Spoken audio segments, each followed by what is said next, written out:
বাড়িতেই তো থাকো সারাদিন, এই একটা কাজই তো করতে হয়, সেটাও ঠিক করে করতে পারো না।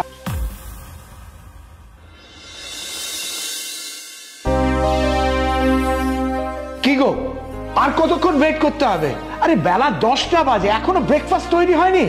বাবা কি হচ্ছেটা কি? চিৎকার কেন করছো? তোমার শরীরটা খারাপ।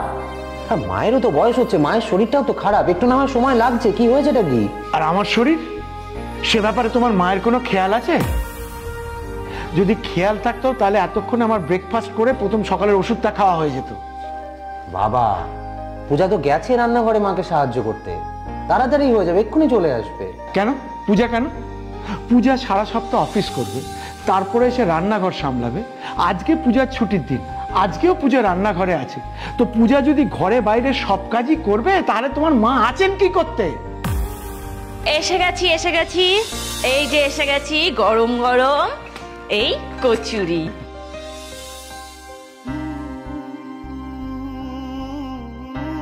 এই যে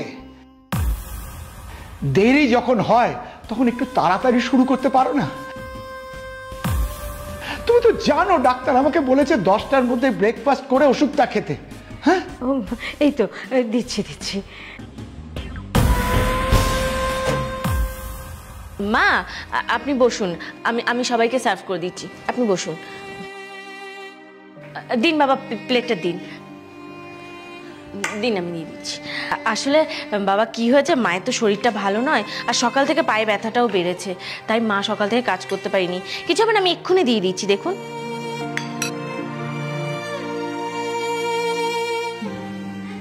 এই নিন, এই নিন।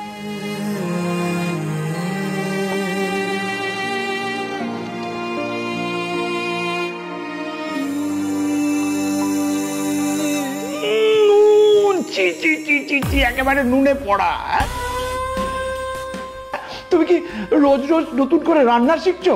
হ্যাঁ, এই বাড়িতেই তো থাকো সারাদিন, এই একটা কাজই তো করতে হয়, সেটাও ঠিক করে করতে পারো না। একদম নুনে পড়াচ্ছি।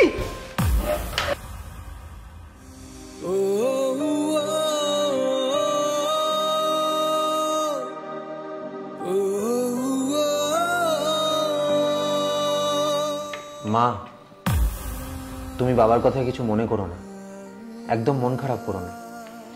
না না, এসব তো আমার এখন গা সওয়া হয়ে গেছে। এ কি আজ নতুন কথা রে? মা মন খারাপ করো না, তরকারিটা খুব ভালো হয়েছে, বিশ্বাস করো।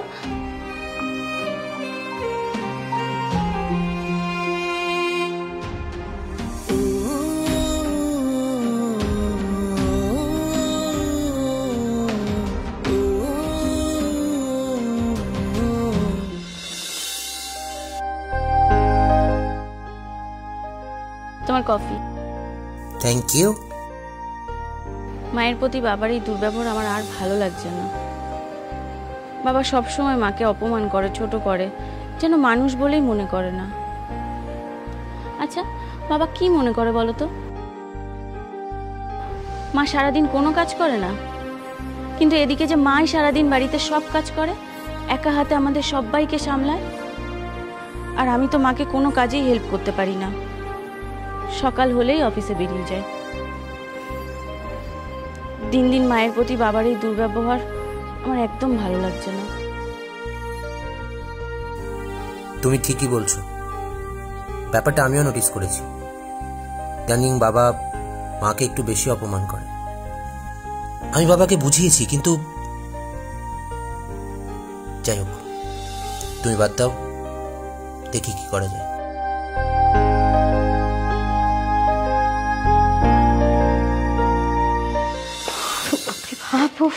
আর পারা যাচ্ছে না বাবা।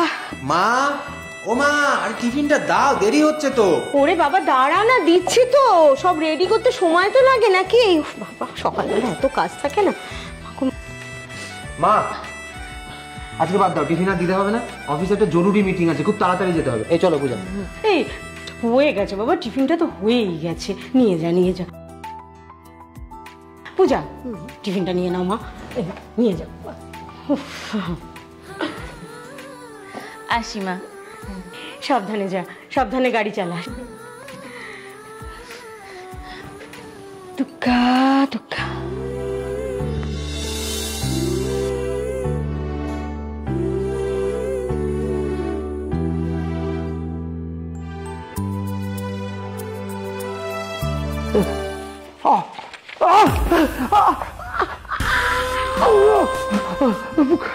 বুকে ব্যথা,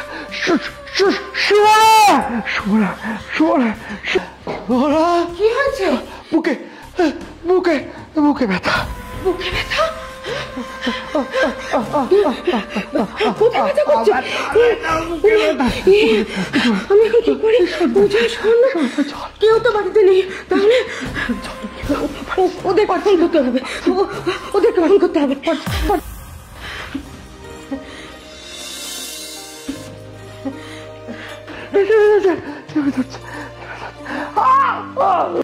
ডাক্তার ভাই, আমি মিসেস চৌধুরী বলছি। দেখুন না ডাক্তারবাবু, আমার ছেলে বৌমা কেউ বাড়িতে নেই। এদিকে আমার হাজবেন্ডের খুব শরীর খারাপ হয়েছে, ওনার খুব বুকে ব্যথা করছে, উনি উনি ভীষণ অসুস্থ হয়ে পড়েছেন।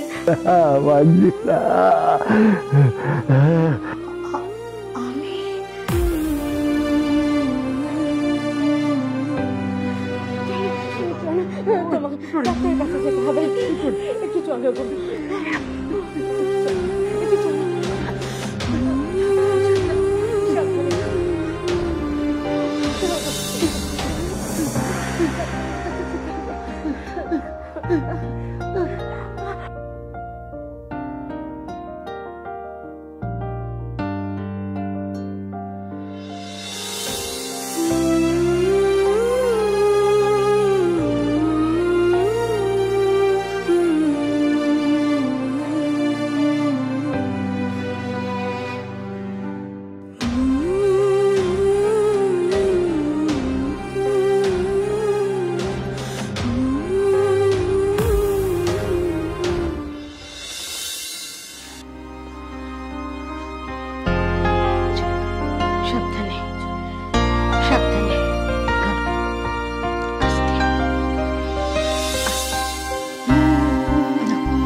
বাবা,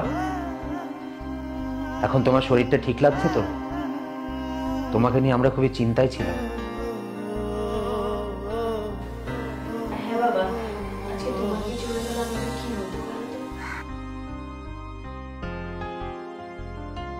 তোরা বস, তোরা কথা বল, আমি তোর বাবার জন্য কিছু রান্না করে নিয়ে আসি।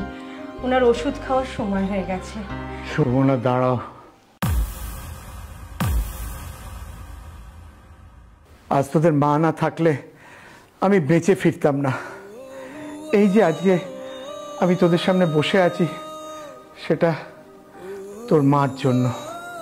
তোর মা নিজে গাড়ি ড্রাইভ করে আমাকে হসপিটালে নিয়ে গেছে। হসপিটালে নিয়ে গিয়ে সমস্ত হসপিটালের পেপার ওয়ার্ক কমপ্লিট করে আমাকে হসপিটালে অ্যাডমিট করে এসছে।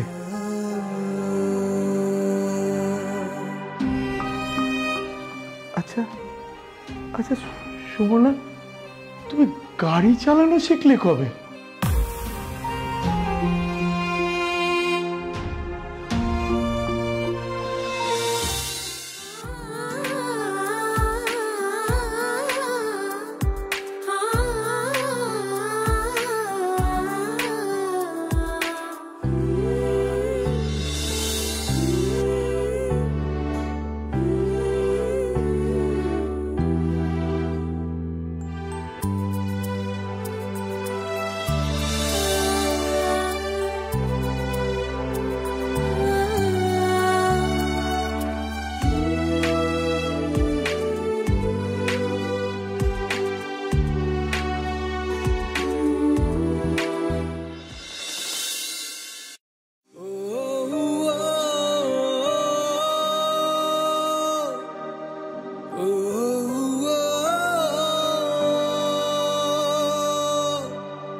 সুমনা, আমাকে ক্ষমা করে দাও। আমি তোমাকে অনেক অপমান করেছি, অনেক ছোট করেছি। তোমার প্রাপ্য সম্মান আমি দিতে পারিনি। আমি ভেবেছি ওই বাইরে অফিসে কাজ করাটাই হচ্ছে কাজ। এই যে সংসারের কাজ করা, সংসারের সবাইকে নিয়ে চলা, পুরো সংসারকে একসাথে নিয়ে চলা, এই যে কত বড় কাজ, আজকে আমি বুঝতে পেরেছি। আমি তোমার কাছে ক্ষমা চাইছি। তোমাকে আমি কথা দিচ্ছি, আমি তোমাকে আর কোনোদিনও কোনোভাবে অপমান করব না। তুমি আমাকে ক্ষমা করে দাও। তুমি এরকম করে বলো না গো। তুমি যে তোমার ভুলটা বুঝতে পেরেছো, সেটাই আমার কাছে সব থেকে বড় পাওনা।